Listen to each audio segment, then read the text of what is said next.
తెలంగాణ ఉద్యమానికి ఊపిరిచ్చిందే కరీంనగర్.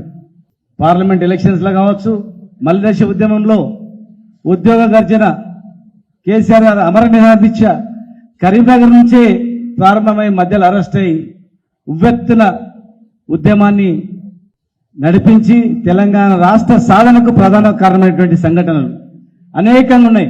అందుకే ఈరోజు బడుగు బలహీన వర్గాల వాళ్ళకి ఈ ప్రభుత్వం మోసం చేస్తుంది. వీళ్ళకు అండగా నిలబడడానికి ఖచ్చితంగా బీఆర్ఎస్ పార్టీ అని చెప్పి కేసీఆర్ గారి నాయకత్వంలో ఈరోజు కథన రంగంలో కథన భేరి సభను గంగుల కమలాకర్ గారి ఆధ్వర్యంలో మరి జిల్లా ముఖ్య నాయకులు అందరు కలిసి, రమణన్న అందరు కలిసి పెద్ద ఎత్తున నిర్వహించాలి ఇక్కడే అని చెప్పినందుకు మరి కేటీఆర్ గారు ఈ సభకు రాబోతా ఉన్నారు. తెలంగాణ రాష్ట్రం వస్తేనే బడుగు బలహీన వర్గాల వాళ్లకు న్యాయం దక్కుతుంది, ఉమ్మడి ఆంధ్రప్రదేశ్లో జరగదని ఆనాడు మొట్టమొదటి అమరుడు శ్రీకాంత్ చారి చనిపోయింది. ఒక బడుగు బలహీన వర్గాల బిడ్డ ప్రాణాన్ని అర్పించింది కూడా దాని గురించి. శ్రీకాంత్ చారి నుంచి మొదలుకుంటే ఇషాన్ రెడ్డి వరకు అనేక మంది అమరులైనటువంటి నేల ఇది. ఈరోజు మేమందరం కూడా ఆనాడు తెలంగాణ వస్తుందో రాదో, ఉద్యోగం ఉన్నా ఊడినా సరే కేసీఆర్ గారే ఈ వర్గాలకు న్యాయం చేస్తారని చెప్పి అందరం నడిచినాం. మరి అలా 10 సంవత్సరాల కాలంలో కేసీఆర్ గారి నాయకత్వంలో ఒక్కసారి బడుగు బలహీన వర్గాల్లో ఏ కులమని ఉండొచ్చు, ఒక్కసారి ఆత్మ పరిశీలన చేసుకోవాలి. మన బతుకులు తెలంగాణ రాకముందు ఎట్లుండే, కేసీఆర్ గారు ముఖ్యమంత్రి అయిన 10 సంవత్సరాలు ఎట్లా ఉండే ఒక్కసారి ఆలోచన చేయాల్సిన అవసరం ఉంది. ఈరోజు కాంగ్రెస్ పార్టీ బీసీల ఓట్ల గురించి గాలం వేసి అనేక హామీలు ఇచ్చి ఒక్క హామీ కూడా ఈరోజు 42% రిజర్వేషన్ అని చెప్పి బీసీల సంఖ్యను తక్కువ చేసి చూపించింది, అవమానపరిచింది. 47% ఇస్తామన్నది ఏ చట్టబద్ధత లేకుండా అనేక అంశాల ముందుకు పోయింది. 9th షెడ్యూల్ ద్వారానే తెలంగాణ రాష్ట్రంలో రిజర్వేషన్ వస్తుందని చెప్పి ఓన్లీ బీఆర్ఎస్ పార్టీ బదులు నుంచి కొట్లాడింది. అన్న ప్రకారం ఎన్ని డ్రామాలు ఆడినా చివరకు వచ్చింది వాళ్ళు పార్లమెంట్ ద్వారానే వస్తుందని చెప్పి అక్కడ పోయి ఒక డ్రామా ఆడినరు. ఎవరు అటెండ్ కాలేదు, ముఖ్యులు అటెండ్ కాలేదు, ఆ పార్టీ ముఖ్య నాయకత్వమే అటెండ్ కాలేదు.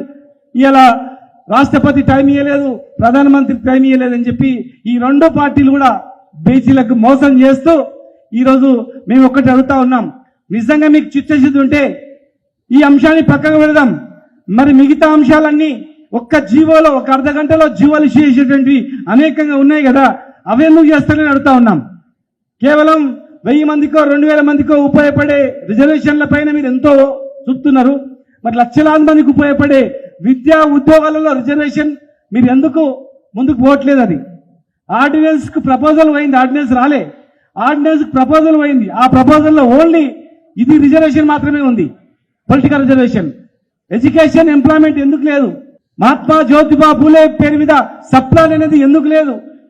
ఇలా బ్రహ్మాండంగా నడిచే ఒక స్కీము, గొర్రెల స్కీమ్, కలెక్టర్ల ద్వారా నడిచే స్కీమ్ ని వాళ్ళు 3 లక్షలు వేయకుండా ఒక స్టాంప్ పేరు మీద దాన్ని బొందబెట్టాలని చూస్తా ఉన్నారు. ఒక అవినీతి మచ్చేసి చేపల స్కీమ్ కావచ్చు, 10 లక్షల రూపాయలు ఇన్స్క్రీజ్ చేస్తారు గీత కార్మికులకు చనిపోతే, ఒక్కటి కూడా ఇవ్వలేదు. ఏ ఒక్క బడుగు బలహీన వర్గాలకు ఇవ్వలేదు.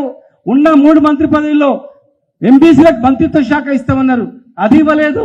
మరి పనికి మాలినటువంటి శాఖలు ఇచ్చి, డబ్బు లేనటువంటి శాఖలు ఇచ్చి ఇలా అవమానపరిచే రీతిలో ఇలా మాట్లాడుతూ ఉన్నారు. మీ చేతిలో ఉన్నటువంటి కార్పొరేషన్ చైర్మన్లు ఇవ్వట్లేదు.